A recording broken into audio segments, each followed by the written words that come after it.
Apenas habían transcurrido 30 días desde el enlace nupcial de mi primogénita cuando recibí aquella llamada. La voz de la fotógrafa era un susurro urgente. Don Horacio, he descubierto un detalle escalofriante en las imágenes. Me rogó que fuera a su estudio de inmediato, sin compañía, y manteniendo el secreto ante mi hija.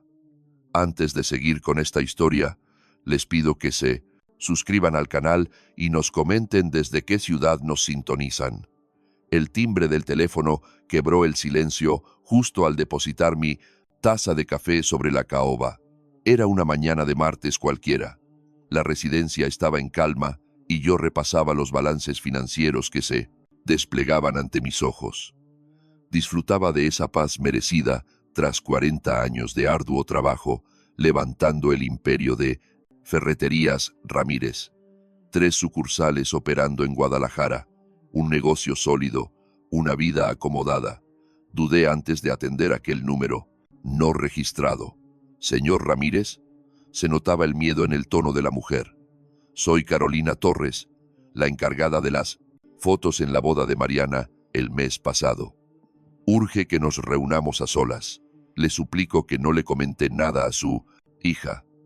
Mis dedos se cerraron con fuerza alrededor del auricular, blanqueando los nudillos. ¿Qué sucede? No puedo detallarlo por esta línea, pero hallé algo en los archivos. Un asunto de extrema gravedad. Sentí como si el oxígeno de mi oficina se hubiera esfumado. ¿Qué clase de asunto? Mañana a las 9 en mi estudio del centro. Por favor, venga solo. Antes de que lograra articular palabra, los gritos de Laura retumbaron desde la cocina. Bruno, te lo he repetido 3 veces. Me urge ese auto. Mi Honda es una vergüenza rodante. Juraste que hoy le pedirías la plata. Una carcajada masculina respondió desde la sala, mezclándose con el ruido de algún show televisivo. Ahí estaré, logré murmurar al teléfono, con la voz casi ajena. Carolina exhaló, liberando la tensión. Gracias. Lo lamento muchísimo, señor Ramírez.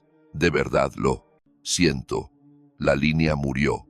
Permanecí estático frente al escritorio, con el aparato aún presionado contra mi oído, clavando la vista en el retrato colgado en la pared. Mariana lucía radiante en su vestido blanco. Sergio, a su lado, posaba con su traje, impecable, y esa sonrisa perfecta, hacía un mes. $65,000 había desembolsado por ese evento. Cada centavo parecía haber valido la pena, con tal de ver la dicha en el rostro de mi hija mayor. Pero había algo grave en esas fotos. Papá. Laura apareció en el marco de la puerta, celular en una mano, llaves en la otra. ¿Me oíste? Necesito dinero para un coche nuevo. Ese Honda tiene 7 años y es patético. Observé a mi hija menor, 31 años, instalada, bajo mi techo desde hacía 4, supuestamente de forma temporal tras su divorcio. Bruno se había acoplado 6 meses. Después, sin pagar renta y sin intención de irse. Lo discutimos más tarde, hija, repliqué seco. Más tarde. No me sirve. Tengo que ir a la agencia esta semana. Melissa acaba de estrenar un Lexus y me niego a seguir llegando en esa chatarra. Regresé la mirada al monitor, pero las cifras ya eran solo borrones indescifrables. Papá, ¿me estás prestando atención? Luego, Laura. Ella resopló con fastidio y se marchó. Oí sus pasos pesados en la escalera y luego un portazo. Bebí un sorbo de café. Ya estaba helado. A través del ventanal, el cielo sobre Puerta de Hierro lucía despejado y brillante. El calor de julio comenzaba a sofocar el ambiente. Todo parecía normal por fuera, pero por dentro todo estaba podrido. El día avanzó con una lentitud agónica. Traté de enfocarme en los reportes de almacén, en las proyecciones del trimestre, en los pagos de nómina, pero mi mente regresaba obsesivamente al temblor en la voz de Carolina. La boda había sido un sueño, ¿verdad? Mariana brillaba. Sergio se comportó como un caballero. La ceremonia en el jardín botánico, el banquete en aquel hotel exclusivo, todo fue elegante, sobrio y costoso. ¿Qué error podía haber en las imágenes? A mediodía, Bruno invadió mi oficina. sin anunciar su entrada. Jamás tocaba, actuaba como si fuera el dueño de la propiedad. Oiga, don Horacio, soltó con descaro. Dice Laura que usted se está poniendo difícil con lo del carro. Sin despegar la vista de la pantalla, respondí. Le dije que lo hablaríamos después. Sí, pero ella está muy necia. Mejor suelte la lana y ya, así llevamos la fiesta en paz. Se apoyó en el marco de la puerta cruzado de brazos. 38 años, desempleado y viviendo de la mensualidad de mi hija, que al final salía de mi cuenta bancaria. Bruno, estoy ocupado. Seguro, seguro. Solo digo, seguro. Ya sabe el dicho, esposa feliz, vida feliz. Se dio la vuelta sin sonreír. Esposa feliz, ni siquiera se había casado con Laura. 4 años cohabitando en mi residencia sin formalizar nada y tenía el descaro de opinar sobre mis finanzas. Me puse de pie y caminé hacia la ventana. Abajo, la piscina relucía desierta bajo el sol cenital. Al fondo de la propiedad se alzaba la casa de huéspedes donde se alojaban Laura y Bruno. Entrada privada, cocina equipada, 2 recámaras. La construí soñando con las visitas de mis nietos. No había nietos, solo ellos dos. La tarde se consumió lentamente. Calenté un poco de pasta que había sobrado y cené en soledad en la barra de la cocina. Bruno acaparaba la sala viendo televisión. Laura estaba en videollamada. En su habitación, sus carcajadas perforaban el techo. El reloj marcaba las 7:30 cuando sonó el timbre. Al abrir, me topé con Mariana, tan perfecta como siempre. Llevaba ese blazer entallado, vaqueros de marca y la misma sonrisa que le había copiado a su madre. Mi primogénita, la gran ejecutiva de marketing, viviendo su sueño en una torre moderna, ahora esposa de Sergio Figueroa, el banquero de inversión. Hola, papá. Me plantó un beso rápido en la mejilla y entró sin pedir permiso. Andaba cerca y quise saludar. Mi casa no queda ni remotamente cerca de su zona en Providencia, ni de Puerta de Hierro, pero guardé silencio. Se acomodó en el sofá, cruzó las piernas con elegancia y escaneó la sala como quien tasa un inmueble para subasta. ¿Qué tal todo? Te noto agotado. Día largo, gajes del oficio. Asentí. Ella tomó un portarretratos de la mesa auxiliar, una vieja foto de ella y Laura de niñas. La analizó un segundo y la soltó, dejándola chueca a propósito. Sergio y yo estamos viendo casas. Soltó de repente. Encontramos una joya en Zapopan. 4 habitaciones, piscina, vista al bosque. Es la casa de nuestros sueños. Me senté en el Forta, sillón frente a ella, esperando el golpe. El problema es la prisa. El mercado está voraz y muy competitivo. Necesitamos un empujón para la entrada. Me regaló una sonrisa de calidez ensayada. 40,000. ¿Me entiendes, verdad? Después del dineral que se fue en la boda, esto sería el broche de oro. Nos ayudarías a arrancar nuestra vida como Dios manda. 40,000. Lo soltó con la ligereza de quien pide prestada la camioneta para una mudanza. Sentí un nudo en el pecho y ese vacío que traía desde la mañana se hizo inmenso, casi insoportable. 40,000, repetí. Mi voz salió con un filo metálico, tan sutil que ella ni se inmutó. Papá, entiende, nos la van a ganar. Está muy reñido todo. Creí que querías apoyarnos para empezar. Bien, la observé detenidamente. La ropa de diseñador, la manicura perfecta, ese cariño de plástico que no le llegaba a los ojos. Déjame pensarlo, hija. Su sonrisa flaqueó por una fracción de segundo. Piénsalo bien, papá. Es importante. Sergio y yo. Tengo que revisar unos pendientes. Se puso de pie de un salto. Está bien, pero no. Te tardes. No podemos perder esa oportunidad. Agarró su bolso y me dio otro beso, mucho más gélido. Te quiero, pa. Avísame pronto. Me quedé en el umbral viendo cómo su Mercedes desaparecía calle abajo, como si el sí fuera un hecho, como si mi dinero fuera suyo por derecho divino. De fondo, la risa tosca de Bruno y los deportes en la tele, su botella de cerveza manchando mi mesa de centro. Regresé adentro, pero el aire estaba viciado. La casa se sentía ajena, o tal vez el que estaba cambiando era yo. Busqué el teléfono en el mueble del pasillo. El registro de Carolina seguía ahí, mañana a primera hora en su estudio. Lo que fuera que hubiese descubierto en esas fotos explicaría, sospechaba yo, esta angustia que se había instalado en mis costillas. Leí el mensaje de Mariana. Gracias por entender lo de la casa, papi. Te quiero. Ni siquiera había aceptado, pero ella ya cobraba el cheque. Todos lo daban por sentado. Salí de casa antes de que Laura despertara. No tenía estómago para interrogatorios ni para ver a Bruno pasearse como si cada paso mío necesitara su visto bueno en mi propio hogar. El trayecto al centro de Guadalajara me tomó unos 20 minutos. Sorteé el tráfico de martes y me metí por callejuelas hasta llegar al estudio de Carolina, una vieja bodega restaurada en la colonia americana, ahora un estudio fotográfico de moda. Su nombre resplandecía en una placa dorada. Apreté el volante con fuerza. Mi mente repetía en bucle sus palabras. Es algo muy serio. Me estacioné, apagué el motor y me quedé inmóvil un instante. Lo que me esperaba ahí dentro, el hallazgo de Carolina, iba a conectar los puntos con la petición de los $40,000 y el vacío que arrastraba desde la boda. Lo intuía y me aterraba confirmarlo.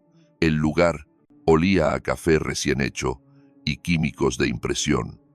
Las paredes estaban tapizadas de momentos ajenos, bodas, familias, ejecutivos sonrientes.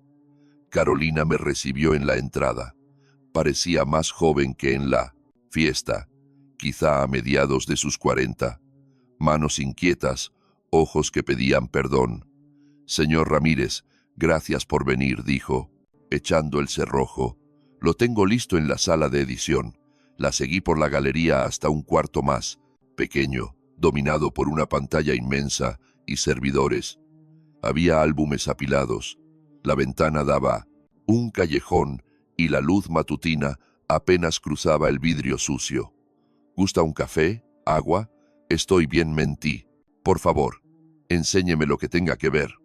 Asintió y se sentó frente a la computadora. Yo me planté a sus espaldas como un guardia. Señor Ramírez, casi no lo llamo. Lo dudé días enteros, pero si fuera mi hija, yo querría saber. Por favor, entienda que no busqué esto. Sentí que me ahorcaban. Muéstrelo. Sus manos volaban sobre las teclas. La pantalla se inundó de instantáneas del enlace de Mariana. La liturgia. Mi niña, avanzando hacia el altar. Sergio aguardando la sonrisa de los asistentes. Una fachada. Inmaculada. Ese es el álbum oficial, murmuró Carolina casi en un susurro. Lo que usted observó, proyectado aquel día, la versión pública, cambió de directorio con un golpe de ratón.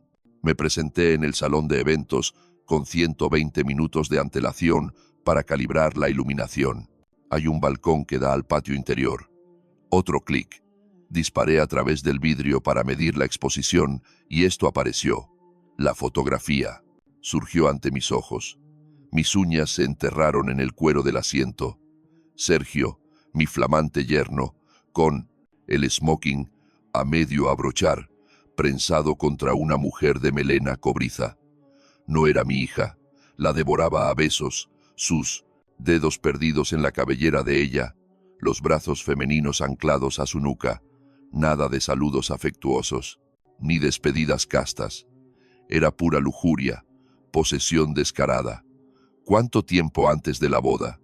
Interrogué, sintiendo mi propia voz como un eco lejano. 2 horas exactas. Aquí está. El registro apuntó al monitor. Fecha y hora. Desplegó los metadatos, una tabla con cifras, cronómetros y geolocalización. Yo realizaba pruebas. Desde el ventanal. Fue fortuito, pero innegable. Tengo la secuencia completa. Avanzó a la siguiente imagen. Ángulo distinto, idéntica traición. Sergio y la pelirroja fundidos en el mismo abrazo. En una toma se apreciaba con nitidez la mano de ella sobre la solapa de él, la izquierda luciendo una alianza matrimonial de oro y brillantes. Me pegué a la pantalla. Un anillo de casada. ¿Tiene idea de quién es esa mujer? Carolina negó en silencio. No, figura en la lista de convidados. Lo lamento en el alma, don Horacio. Abrió un primer plano, donde el perfil de Sergio se recortaba perfecto. Sin rastro de ebriedad ni confusión, solo la frialdad calculadora de un sujeto plenamente consciente de sus actos, a instantes de jurarle amor eterno a mi hija. Me puse de pie, con lentitud. Las piernas me flaqueaban. La habitación pareció volcarse por un instante antes de estabilizarse. ¿Puede certificar el horario? Necesito certeza absoluta. La tiene, respondió tajante. Desplegó una ventana adicional con la huella digital del archivo, coordenadas de GPS que nos situaban en el salón y la hora marcada al segundo. Esto resistiría cualquier análisis forense, señor Ramírez. Es prueba irrefutable. Extrajo una memoria USB del cajón. Aquí le entrego todo. Las capturas, los metadatos y mi informe. He hecho respaldos. Me tendió el dispositivo. Ignoro qué uso le dará, pero usted merece saber la verdad. Tomé el pendrive y cerré el puño con fuerza. No se excuse, repliqué. Ha cumplido con su deber. El trayecto de regreso se volvió borroso. Conducía aferrado al volante, la mirada perdida en el pavimento, mientras mi mente viajaba a otro sitio. Sergio Figueroa, banquero, impecable, elocuente, el yerno soñado, que siempre quise para Mariana. Besuqueándose con una amante casada justo antes del sí, aceptó. No parecía un desliz momentáneo, sino algo premeditado. Entonces, ¿por qué desposar a mi hija? La interrogante me taladraba el cerebro. ¿Para qué gastar $65,000 en una boda con alguien a quien engañas horas antes? ¿Para qué los juramentos? ¿Para qué fingir felicidad en las fotos? ¿Cuál era el plan? La camioneta avanzó casi por inercia por las calles de Zapopan hasta entrar en la cochera. El dispositivo en mi bolsillo pesaba toneladas. Crucé el umbral pasadas las 11. Todo lucía igual que al salir. El mismo jardín, la bombilla del garaje parpadeando, la rutina de siempre, pero yo era un hombre distinto. Empujé la puerta. Bruno yacía desparramado en mi sillón favorito, cerveza en mano, hipnotizado por la tele. Ni se dignó a mirarme. Suegro, ya que anda por ahí, páseme otra. Fría. No. Desde la planta alta gritó Laura. Papá, eres tú. Necesito la transferencia para el spa del fin de semana. Me quedé petrificado en el vestíbulo, palpando la memoria USB, sintiendo cómo algo que llevaba años resistiendo en mi interior finalmente colapsaba. El esposo de una hija, traicionándola antes de la ceremonia, la otra hija, parasitando mi hogar y exigiendo lujos. El novio de esta, dándome órdenes desde mi propio mueble, en mi propia sala. Cerré la puerta con suavidad. Creían que seguía siendo el mismo proveedor sumiso de esa mañana. Cuán equivocados estaban. No pegué el ojo. Me encerré en el estudio hasta la madrugada con el pendrive de Carolina junto a la laptop. Cada vez que parpadeaba, veía las imágenes. El rostro de Sergio, impune, sin culpa alguna. Abrí la hoja de cálculo con los gastos nupciales. $65,000. Ni culpa ni remordimientos. Abrí la hoja de cálculo con el coste de la boda. $65,000. Todo sumaba una fortuna. La recepción de lujo, el banquete, la fotógrafa exclusiva, las flores importadas. Mariana tuvo su boda de ensueño. Sin embargo, hubo una exigencia en la que se puso intransigente. Solo regalos en metálico, nada de electrodomésticos ni vajillas. Papá, queremos libertad para iniciar desde cero y el dinero nos da flexibilidad, argumentó. En ese momento, su pragmatismo me pareció una señal de madurez. Pero ahora, la duda me carcomía. Agarré mi cuaderno y comencé a desglosar números y fechas que de repente apestaban a conspiración. La lista de invitados, 200 personas, la mayoría socios míos y gente adinerada que vio crecer a Mariana. La imagen de las mesas desbordándose de sobres volvió a mi mente. Ella contrató a un auxiliar exclusivamente para recolectar el botín. Cientos de miles en billetes y cheques. Sergio y yo estamos bendecidos, papá, me dijo. Con una sonrisa cínica, días después. La generosidad de la gente fue increíble. Marqué el monto total con un círculo rojo. Luego, otro recuerdo. Me golpeó. Mi socio, Marco Chen, le entregó un cheque personal a Sergio durante la fiesta. Yo fui testigo. Bienvenido a la familia, muchacho, le expresó con calidez. Para que arranquen con el pie derecho, eran $50,000. Marco siempre fue espléndido con quienes estimaba. Sergio se guardó el cheque en el bolsillo interior del saco y sonrió con frialdad. Gracias, señor, jamás lo olvidaremos.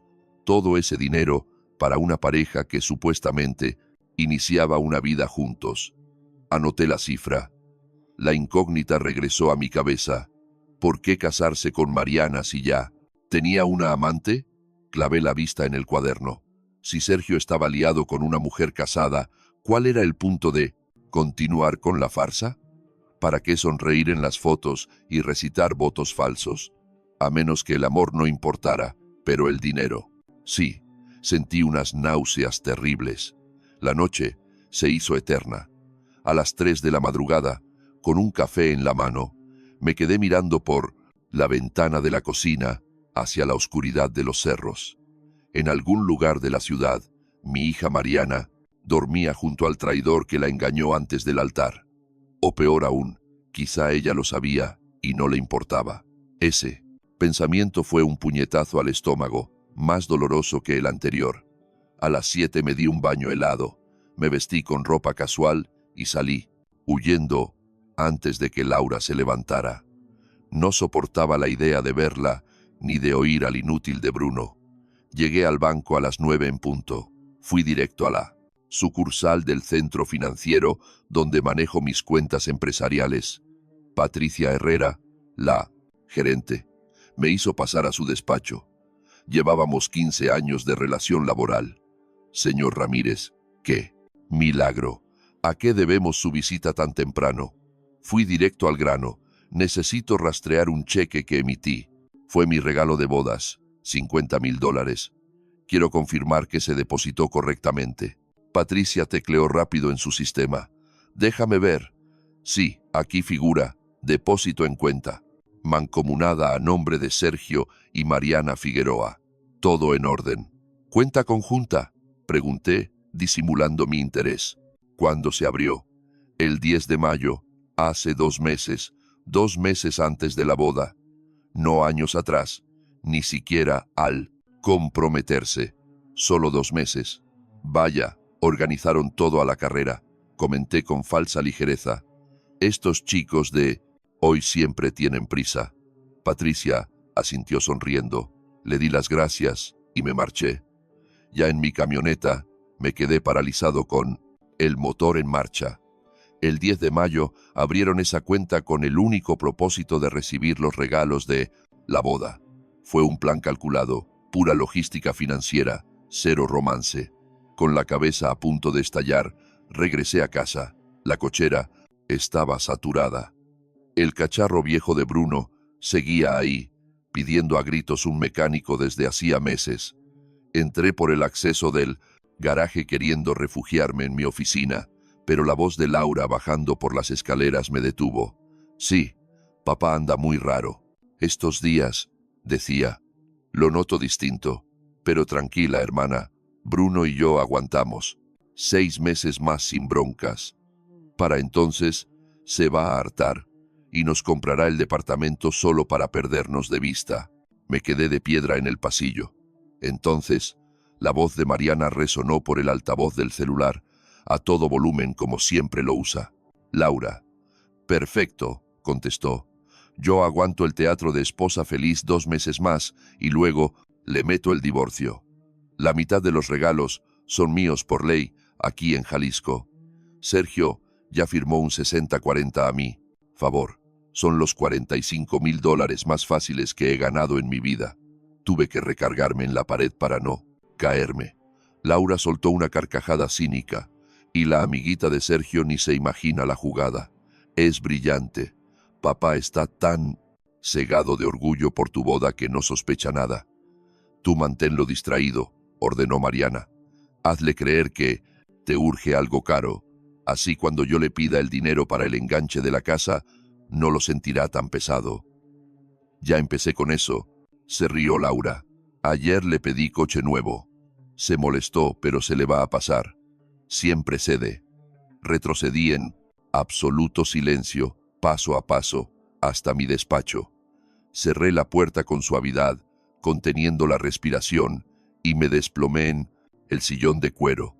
Mis manos temblaban sin control. 2 hijas, ambas mintiéndome, usándome como un cajero, una planeando un divorcio estafa. Una estrategia rápida para quedarse con la mitad de los obsequios, mientras la otra seguía instalada en mi casa, contando los días hasta que le comprara su propio apartamento y me perdiera de vista. Dinero regalado. Estuve a un paso de firmar ese cheque de 40,000 para la entrada. A nada. Me senté frente al ordenador y busqué abogado patrimonial en Guadalajara. El tercer enlace mostraba a un tal Roberto Méndez, un veterano con 25 años, blindando fortunas y gestionando fideicomisos. Tenía un hueco en la agenda para el día siguiente, a las 9 en punto. Lo reservé al instante. Me quedé mirando la puerta cerrada del estudio. Al otro lado, Laura seguramente seguía colgada del teléfono y Bruno desparramado en el sofá. Vivían en una burbuja de falsa seguridad, ajenos al huracán que se les venía encima. Yo tampoco conocía el alcance total, pero mañana empezaría a descubrirlo. Mañana dejaría de ser un simple cajero automático con pulso. El despacho de Méndez dominaba el centro desde la altura de una torre acristalada. Llegué con 10 minutos de margen que gasté en el aparcamiento, repasando mi arsenal, la carpeta de evidencias, las facturas de la boda, el USB de Carolina y mi libreta con fechas y cifras exactas. El ascenso en el elevador se me hizo eterno. Llevaba 4 décadas cerrando tratos, negociando con proveedores y capeando crisis financieras. Esto no debería sentirse diferente, pero me revolvía las tripas. Estaba en juego mi familia, o lo que quedaba de ella. Pero al abrirse las puertas, corregí el pensamiento. No, la familia ya no existe. Ellas rompieron el vínculo al reducirme a una simple transacción bancaria. La recepción respiraba lujo sobrio, cristal, cuero y arte abstracto, de ese que cuesta una fortuna, aunque no se entienda. La secretaria apenas alzó la vista. Señor Ramírez, el licenciado. Méndez lo espera. Pasé al despacho. Ventanales de suelo a techo con una panorámica de la ciudad, mobiliario de madera noble y estanterías repletas de códigos legales. Roberto Méndez se puso en pie. 50 y tantos años. Sienes plateadas. Apretón de manos firme. Pase, Ramírez, tome asiento. ¿Le apetece un café? Solo, por favor. Me sirvió una taza de porcelana antes de acomodarse en su sillón. He revisado su ficha, dijo bolígrafo en mano. Menciona patrimonio y conflictos familiares. Desahóguese, empiece por donde quiera. Puse la carpeta sobre la mesa y la abrí con frialdad. Hace un mes desembolsé $5,000 en la boda de mi hija. Hace 3 días, la fotógrafa me enseñó imágenes del marido besándose con otra mujer apenas 2 horas antes de dar el sí, quiero. Ayer me enteré de que mi hija mayor planea el divorcio en 2 meses para rapiñar la mitad de los regalos. Y la pequeña, que vive en mi casa con el novio, lleva años esperando que le pague un piso para largarse. El bolígrafo de Méndez se detuvo en seco sobre el papel. Cuando dice que lo planea, preguntó, ¿se refiere a que tiene pruebas de que el divorcio estaba orquestado desde el principio? Lo escuché de su propia boca por teléfono, respondí. Palabras textuales. 2 meses más, y meto la demanda. La mitad de los regalos son míos por ley. Sergio acepta el 60-40. Es dinero fácil. Méndez anotó la frase y la remarcó con un círculo rojo. Le deslicé la memoria USB. Aquí. Tiene las fotos de la infidelidad con fecha, hora y coordenadas GPS. Méndez las abrió en su pantalla. Pasó varias fotos con rostro impasible, pero noté cómo tensaba la mandíbula. ¿Y la hija menor?, preguntó al cabo de un instante, sin dejar de escribir. Lleva 4 años de parásito en mi casa, dije. Ella y el novio no pagan nada, no hay contrato, solo exigencias. Ayer la oí decirle a su hermana que aguantarían 6 meses más hasta quebrarme la voluntad y que les comprara el apartamento. Méndez subrayó 4 años y sin contrato. Mire, la ley en este estado es tajante, explicó, sacando un código civil del estante. Su casa es su castillo. Si no existe arrendamiento y usted retira el consentimiento, son ocupantes en Quile, precario. Podemos iniciar el desalojo ya. El estándar son 30 días tras una notificación, por escrito. ¿Que si pueden pelearlo? Sin recibos ni contratos, lo tienen crudo. Son visitas que se quedaron demasiado tiempo. La ley está de su lado. Esos 30 días son una cortesía, no una negociación.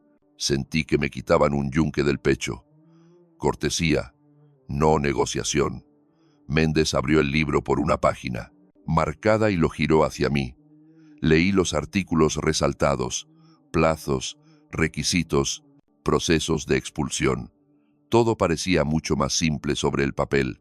Empezamos a redactar el aviso formal. Méndez prosiguió con frialdad. La entrega puede ser personal o vía correo certificado. A partir de esa fecha, corre el plazo de 30 días para que desalojen el inmueble. Si se resisten, solicitaremos la orden judicial de desahucio inmediata. Al no existir contrato de arrendamiento, el juez no tendrá motivos para escuchar sus alegatos. ¿Y qué hay de mi patrimonio y la empresa?, interrumpí. No quiero que, al fallecer, reciban ni un centavo más allá de lo que obligue la ley. Ya han demostrado que para ellas soy simplemente un cajero automático. El abogado cerró su código civil. En ese caso, la figura ideal es un fideicomiso irrevocable, sentenció. Consiste en blindar sus bienes raíces, acciones corporativas y cuentas bancarias bajo la administración de una entidad fiduciaria externa. Usted mantiene el control total en vida, pero al morir, la distribución de los activos se ejecuta al pie de la letra, exactamente como usted lo estipule. Es infinitamente más complejo de impugnar que un testamento ordinario. ¿Qué tan complejo?, pregunté. Prácticamente imposible, si la estructura es sólida. Esbozó una media sonrisa. Un testamento es vulnerable. Suelen atacarlo alegando demencia senil, coacción indebida o cualquier tecnicismo. En cambio, un fideicomiso irrevocable, constituido con plena lucidez y libertad, es una fortaleza inexpugnable. Me recliné en el asiento, convencido. ¿Cuándo podemos iniciar? De inmediato, aseveró. Requiero su firma en el acuerdo de servicios, incluyendo las notificaciones de desalojo, la reforma del testamento y la constitución del fideicomiso. El total asciende a $8.500. Normalmente, la gestión fiduciaria por sí sola ronda los 6.000, pero al integrar todo el proceso, puedo ofrecerle una tarifa global. Hice cuentas mentales. Había despilfarrado 65.000 en una farsa de matrimonio y 45.000 más en obsequios que mi hija y su compinche liquidaron al instante, sumado a las decenas de miles que gasté manteniendo a Laura y Bruno durante 4 años. Pagar por proteger mi futuro me pareció una ganga. Trato hecho. Méndez extrajo de un archivador el contrato, el desglose de honorarios y el cronograma. Para el viernes a primera hora tendrá listas las cartas de desalojo, informó. Entréguelas ese mismo fin de semana. Le aconsejo hacerlo personalmente para evitar que aleguen ignorancia. El reloj de los 30 días inicia en ese instante. En cuanto al fideicomiso, tardaremos unas 3 semanas en blindar los activos. Mi secretaria le solicitará los estados de cuenta, las escrituras, toda la documentación pertinente. Revisé el acuerdo meticulosamente, un viejo hábito empresarial que nunca perdí. Verifiqué el alcance del servicio, los costos y los tiempos, todo plasmado en estricta jerga legal. Estampé mi rúbrica con pulso firme. Méndez hizo lo propio, puso la fecha y me extendió mi copia. Una advertencia final, señor Ramírez, agregó con seriedad. Esto dinamitará cualquier vínculo restante con sus hijas. Cuando reciban el aviso y descubran que han sido desheredadas en la práctica, no habrá vuelta atrás. Soy consciente, repliqué. ¿Está completamente seguro de poder soportarlo? Rememoré la carcajada cínica de Laura al teléfono y las palabras de Mariana. El dinero más fácil de mi vida. Ellas ya habían asesinado nuestra relación. Yo solo estaba firmando el acta de defunción. Más que listo. Méndez asintió gravemente. Entendido. Le notificaré el viernes en cuanto la documentación esté preparada. Abandoné el despacho con el expediente bajo el brazo. 40 años de esfuerzo estaban, por fin, a salvo. El descenso en el ascensor se sintió vertiginoso. La gravedad jugaba a mi favor. Ya en mi camioneta, coloqué la carpeta en el asiento del copiloto. Desalojo, desheredación, blindaje patrimonial. El celular vibró. Era Mariana. Papá, ¿qué decidiste sobre el enganche? Urge una respuesta. La propiedad no estará disponible por siempre. $40,000 para una vivienda que habitaría un par de meses antes de su divorcio planeado. Eliminé el mensaje sin dignarme a responder. Arranqué el motor y conduje a casa. Laura y Bruno estarían ahí, instalados en su comodidad y arrogancia. Les quedaban 30 días de esa dulce ignorancia. Yo tenía el mismo tiempo para prepararme para la batalla. El viernes amaneció con la llegada de la mensajería. El remite ostentaba el logo del bufete jurídico, papel de alto gramaje, sellos oficiales. Los deposité sobre mi escritorio y los contemplé durante horas, como si fueran granadas sin anilla. Al atardecer, el momento llegó. Oía la pareja en la sala de estar. Él hablaba con euforia, ella le secundaba. Agarré los documentos y avancé por el pasillo. Los encontré repantigados en el sofá. Bruno movía las manos con entusiasmo y Laura aprobaba todo. El negocio de la cerveza.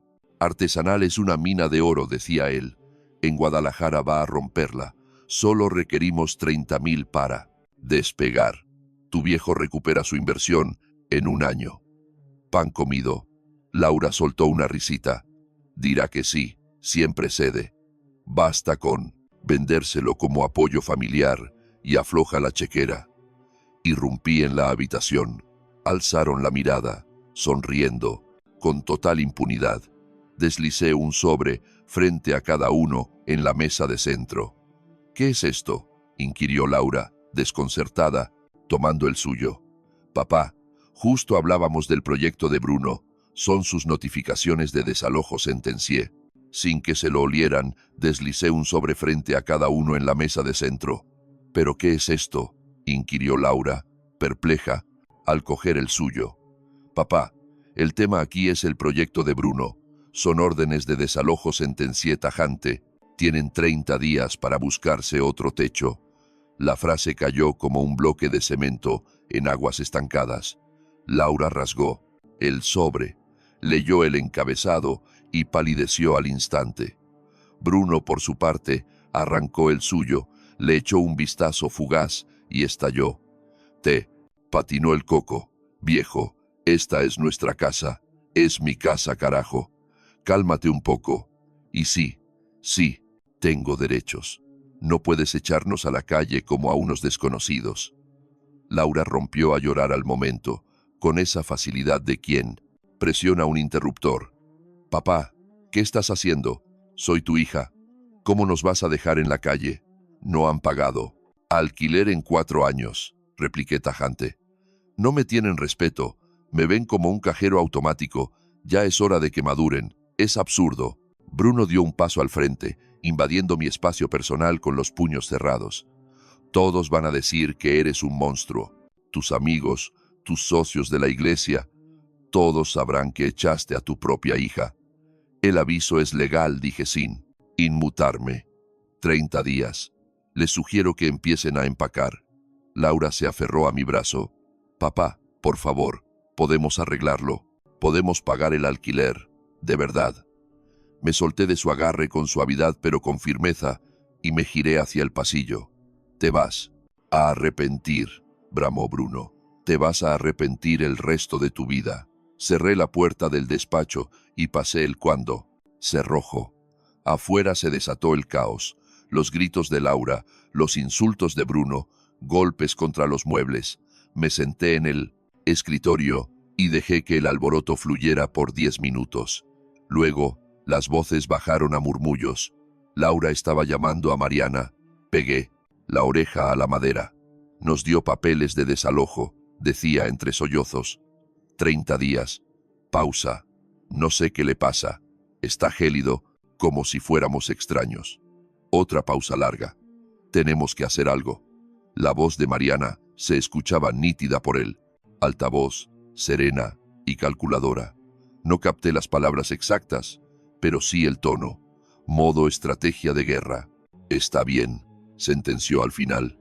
Mañana vamos con Sergio, lo hablamos cara a cara. Me aparté de la puerta y regresé al escritorio. Abrí la computadora. Méndez ya me había enviado el borrador del fideicomiso, la lista de activos a transferir y un plan de blindaje patrimonial. Ellos creían que el desalojo era todo el problema. No tenían ni idea de que estaba protegiendo todo lo demás. El teléfono vibró de nuevo. Era Mariana. Papá, Laura me contó todo. Tenemos que hablar. Mañana iremos a verte con Sergio. Esto se ha salido de control. Leí el mensaje despacio. Se estaban reagrupando, coordinando un contraataque. Que vengan. Abrí el calendario y marqué la fecha. Día 1 de 30. El reloj empezaba a correr, para ellos y para mí. El sábado por la mañana bajé y encontré a Laura tirada en el sofá con la bata puesta. Papá, gimió con voz débil y teatral, no me puedo levantar. El corazón me late raro, es el estrés del desalojo.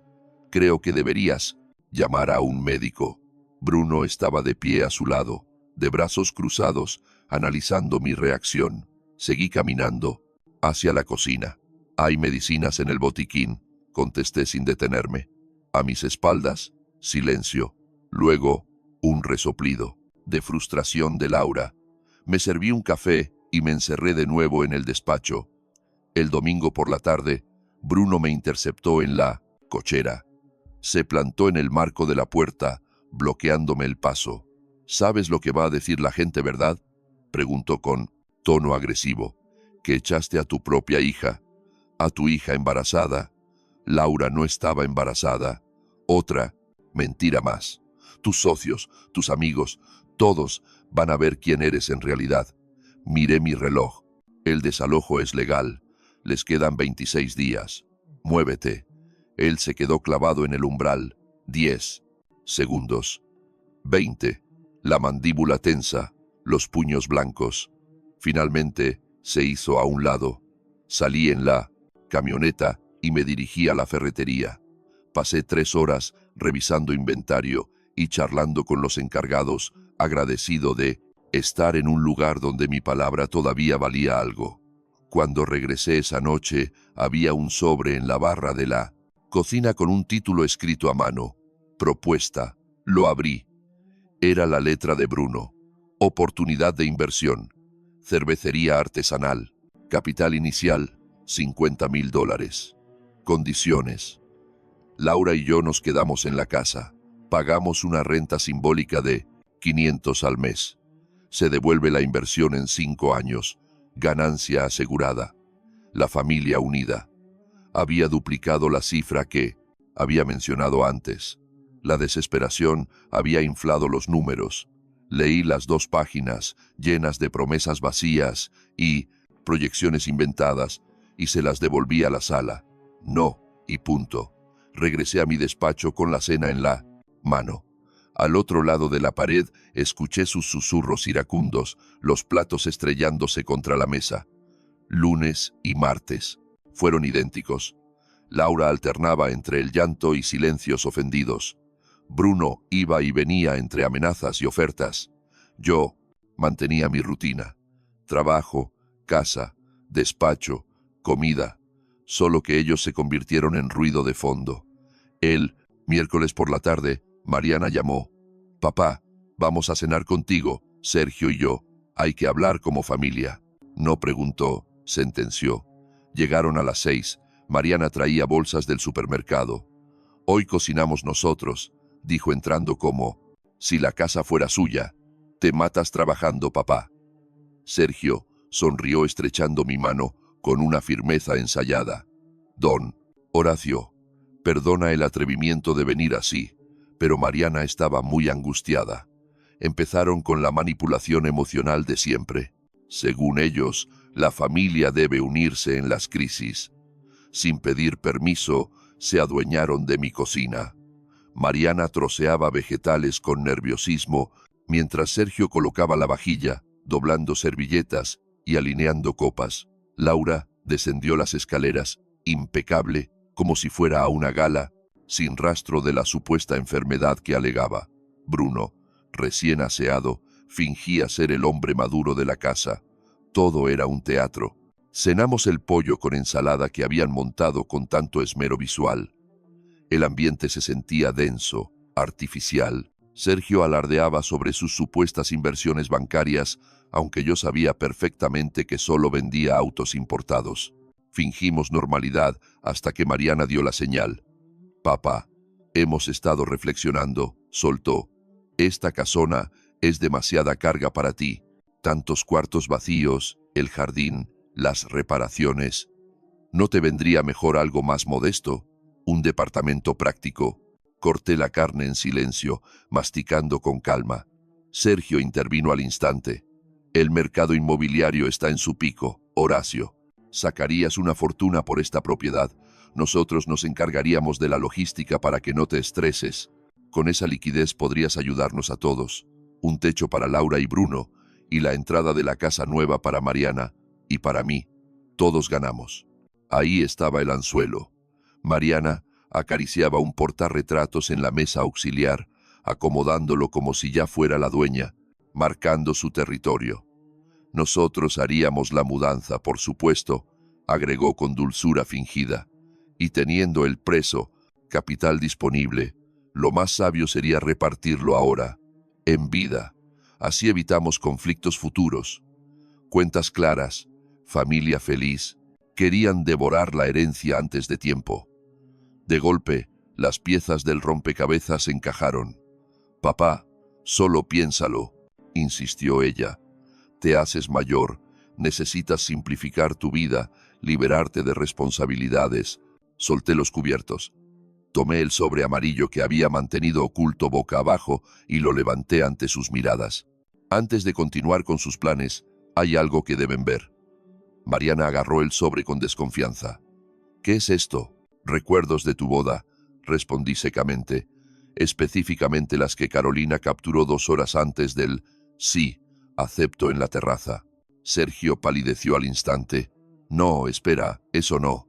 Mariana abrió el sobre. Observé cómo sus ojos saltaban de una fotografía a la otra. Su rostro se transformó en una máscara de furia fría. «¿Cómo conseguiste esto?» «El origen es irrelevante», repliqué. «También tengo la grabación de tu charla con Laura». Cito textualmente: «2 meses más, y le pido el divorcio. Legalmente, me corresponde la mitad de los regalos. Sergio ya pactó un 60-40. Es dinero fácil, el negocio de mi vida». «Esas fueron tus palabras exactas, hija». Laura se tapó la boca horrorizada. Bruno intentó levantarse. «Nos estabas espiando», gritó con veneno. «No tienes derecho». Alcé la mano pidiendo silencio. «Basta». Bruno obedeció y se sentó.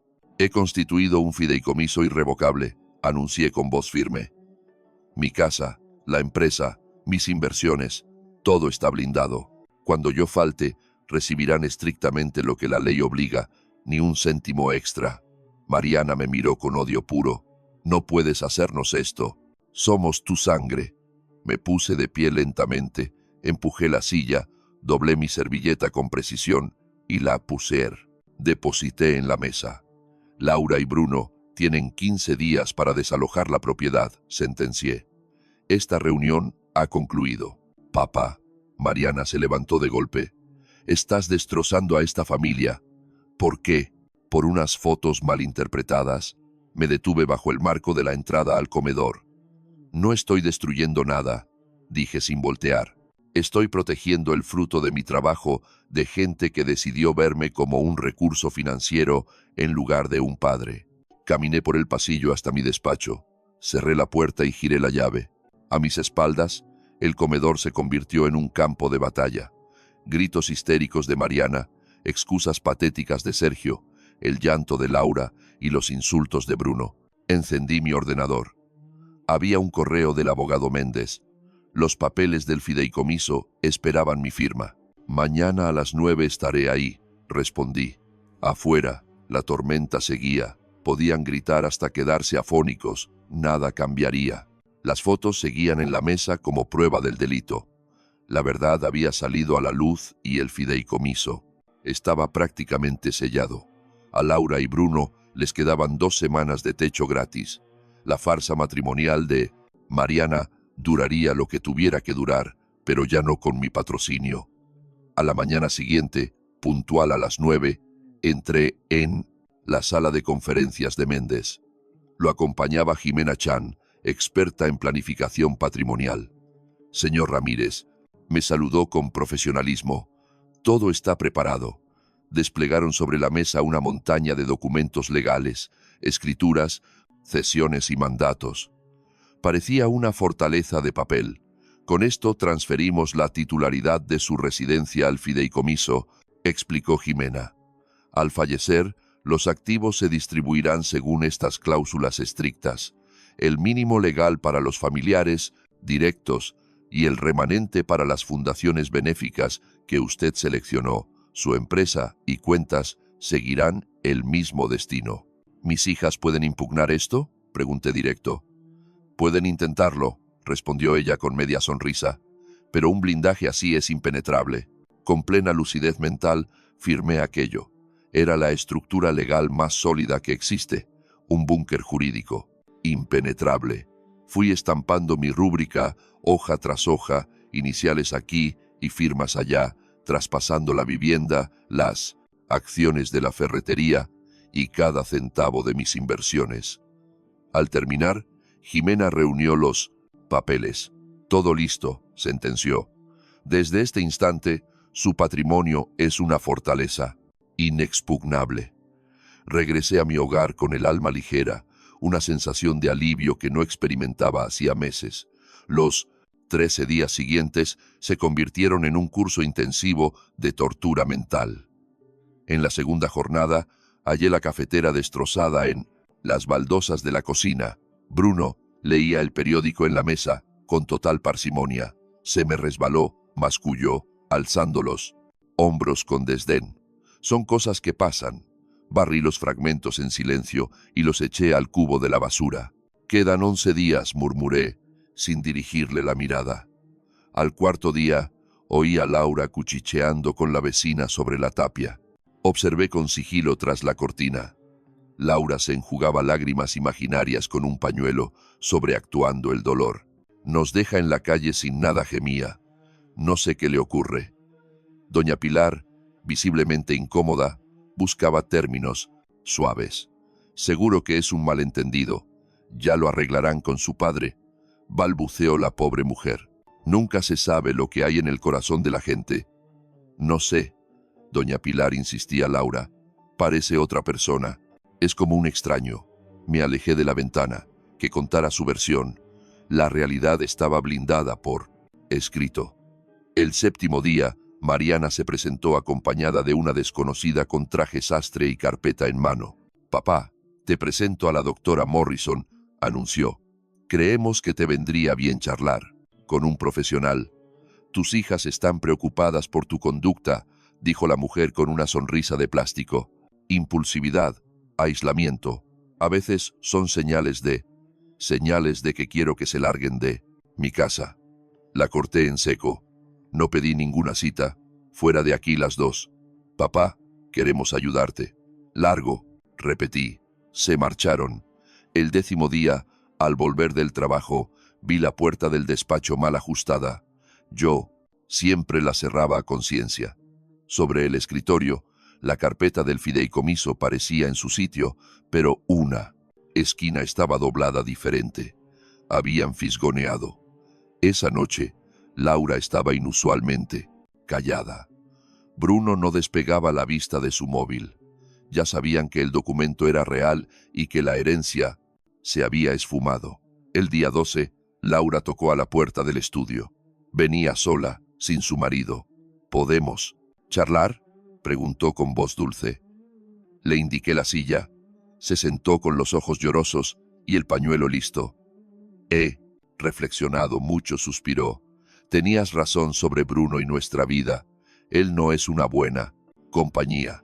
Ahora lo veo claro. Esperé sin decir nada. He cometido errores garrafales. Te ruego, te suplico que me perdones. Dame otra oportunidad. Puedo cambiar, ser la hija que mereces. La actuación era de Oscar. La voz rota, la postura sumisa, el temblor de manos. Si de verdad entendieras tus fallos, dije al fin, no vendrías a canjear perdón por dinero. Vendrías aunque supieras que la situación financiera no iba a cambiar. Pero estás aquí porque crees que puedes revertir lo de la casa y el fideicomiso. No, yo solo. ¿Crees que soy ingenuo? ¿Que eres una víctima de Bruno? Oí tu risa cuando decías que yo cedería al final, que solo era cuestión de resistir. La careta se le cayó de golpe, se le secó el llanto y la voz se le tornó gélida. Vale, quédate solo, pero no nos busques cuando necesites ayuda. 8 días, repliqué. Ve pensando que empacas. Primero. Salió dando un portazo. Arriba, retumbaron sus pasos y la voz de Bruno, exigiendo respuestas. Luego, ella gritó con rabia. No distinguí las palabras, pero el mensaje era obvio. El plan había fracasado. Miré el calendario. Faltaban 8 días para el desalojo. Méndez tenía todo listo con el juzgado. Si vencía el plazo y seguían allí, vendría la fuerza pública. Mi teléfono mostró un mensaje de Mariana. Espero que estés feliz. Acabas de destruir a tu familia. Lo borré sin contestar. El documento legal descansaba seguro en el cajón, firmado y registrado. La casa era mía sin discusión, el negocio intocable. Mi testamento reflejaba mi voluntad, no sus ambiciones. Quedaban 8 días de guerra. Luego vendría el silencio y, por primera vez en 4 años, la paz absoluta. El día 30 llegué a casa a las 10 de la mañana. Detrás de mí entró una patrulla con 2 agentes y el coche de Méndez. Todo estaba coordinado. El actuario judicial, un hombre curtido en escenas dramáticas, se presentó. Buenos días. Señor Ramírez, saludó el funcionario mientras la música acentuaba la tensión del momento, estrechando mi mano con firmeza. Estamos aquí para ejecutar el lanzamiento. Todo el papeleo está en orden. Caminamos hombro con hombro hacia la entrada. A pesar de ser el legítimo dueño de la propiedad, decidí mantener el protocolo y di 3 toques secos a la madera. Al principio, solo hubo un silencio sepulcral. Luego, estallaron los gritos de Bruno. Lárguense, no tienen derecho a hacer esto. El purento ejecutor judicial alzó la voz para imponer autoridad. Caballero, represento al juzgado de lo civil. Tengo en mi poder una orden de desalojo inmediata. Abra ahora, o nos veremos obligados a usar la fuerza pública. Si se resiste, estará cometiendo un delito. Usted elige. Se hizo una pausa tensa, seguida de cuchicheos nerviosos. La puerta cedió apenas unos centímetros. Laura asomó la cara, con los ojos inyectados en sangre por el llanto, mostrándome una mezcla de odio y terror. El actuario empujó la hoja de madera y entró sin dudar. Méndez y yo Fuimos detrás. El salón parecía una zona de desastre, ropa tirada por doquier, torres de cajas de pizza grasientas, latas vacías rodando. No había ni una sola caja hecha. Veo que no tienen intención de marcharse por las buenas, ¿cierto?, comentó el funcionario tomando notas. Disponen de 120 minutos para retirar sus pertenencias, ropa, artículos de uso personal, el mobiliario y los electrodomésticos se quedan aquí. Su tiempo empieza a contar desde este segundo. 2 horas. Es imposible, chilló Laura histérica. Tuvieron 30 días para prepararse, señorita, replicó él con frialdad. Darles 2 horas es un acto de generosidad. Bruno salió de la cocina, hecho una furia, con la barba descuidada y los nervios a flor de piel. Esto es un atropello. Tenemos derechos. Aquí no intervino Méndez tajante. No existe contrato de arrendamiento ni título de propiedad. Hoy se cumple el día 30. No. Queda nada que debatir. El parásito me clavó la mirada. ¿De verdad eres capaz de hacernos esto, viejo? ¿A tu propia hija? Guardé silencio. No merecía. Respuesta. El actuario consultó su reloj. Comiencen ya. Lo que vino después fue un caos a cámara lenta. Laura, entre sollozos, embutía prendas a toda prisa en bolsas negras de basura. Bruno arrojaba objetos a una maleta mientras murmuraba: «Maldiciones». Yo permanecí inmóvil, observando cómo desmantelaban su invasión. Intentaron varias veces buscar mi mirada, esperando encontrar un atisbo de piedad para manipularme. Se toparon con un muro. Al cumplirse el plazo, los oficiales se dirigieron al actuario. «Tiempo concluido», sentenció. «Todo lo que no hayan sacado se considera abandonado». Laura y Bruno hicieron un viaje final hacia su auto, un vehículo viejo y golpeado que cargaron hasta el tope. Antes de cerrar el maletero, Laura se giró hacia mí. «¿Crees que ganarás?», espetó. «El día que estés enfermo y solo, ni sueñes con que vamos a venir». Le sostuve la mirada con calma. «Tranquila, no lo haré». La patrulla y el coche de Méndez se alejaron. Cuando el silencio por fin reclamó su lugar, recorrí la casa lentamente. La sala libre de Bruno, la cocina sin los caprichos de Laura, el cuarto de huéspedes vacío. Recuperaba mi territorio. Al caer la noche sonó el teléfono. Era Mariana. Dudé un instante, pero contesté. «Espero que estés orgulloso», dijo con un tono gélido. «Les quitaste absolutamente todo. ¿Te valió la pena?». Observé un viejo retrato familiar en la estantería. Eran tiempos muertos. Gente distinta. «No les quité nada», respondí firme. «Simplemente dejé de financiar mi propio maltrato». «Has cambiado mucho», dijo, tras una pausa. «Ya no. Sé quién es mi padre». «Soy el mismo de siempre», repliqué. «Solo que dejé de ser el idiota de la familia. Ya veremos cuánto te dura la risa», amenazó antes de cortar la llamada. 3 días más tarde, recibí un mensaje de un número que no tenía guardado. Era Sergio. «Don Horacio, sé que tiene fotos. Mariana sabía de mi amante. Nuestro matrimonio fue un acuerdo mutuo. Ya, estamos en trámites de divorcio. Solo le pido discreción. Le ofrezco $10,000 para que este asunto quede enterrado». Leí el texto una vez y lo eliminé de inmediato. Bloqueé el contacto. Así que Mariana siempre supo de la otra mujer. Toda esa boda fastuosa no fue más que un negocio entre 2 estafadores. Se repartieron los regalos y planearon la separación.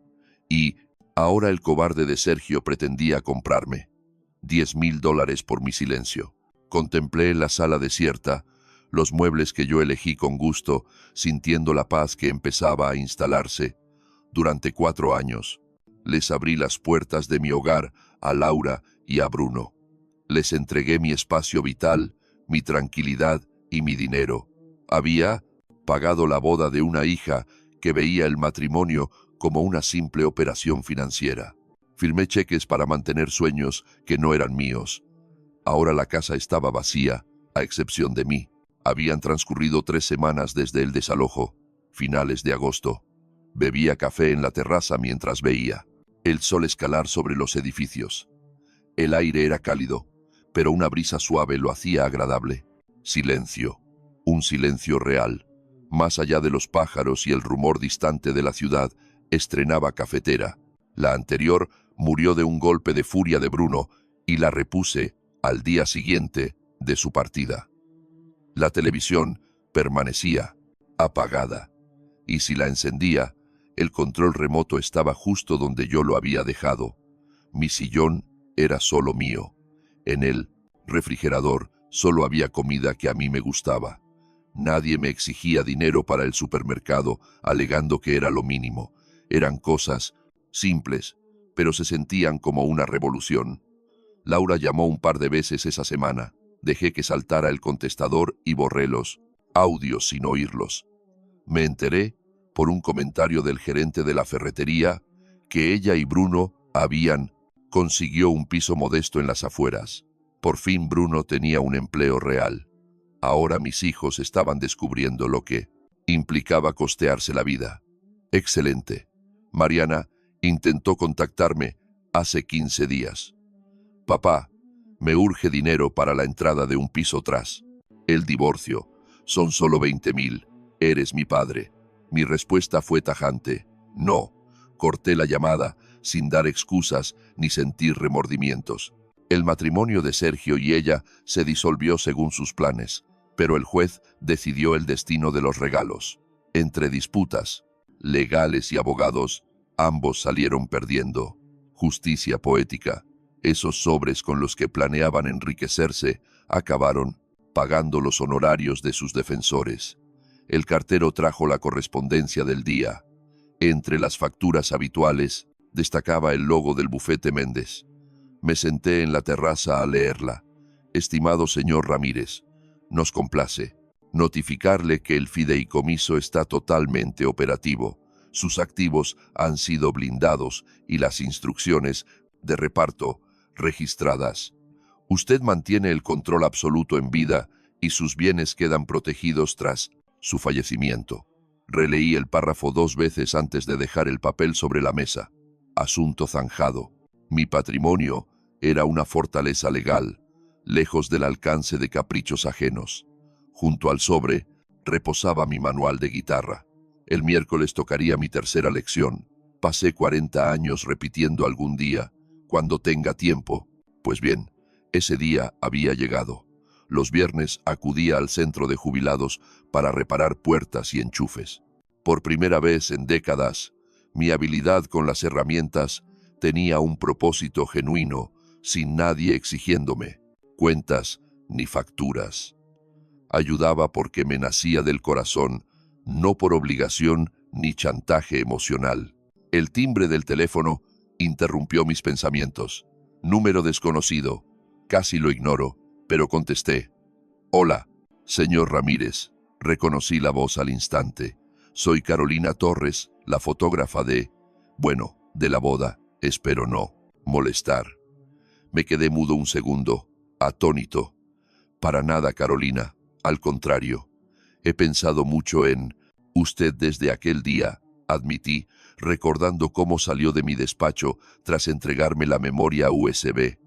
Me preguntaba cómo acabó todo. Tenía miedo de haber cometido un error. Hizo lo correcto, le aseguré.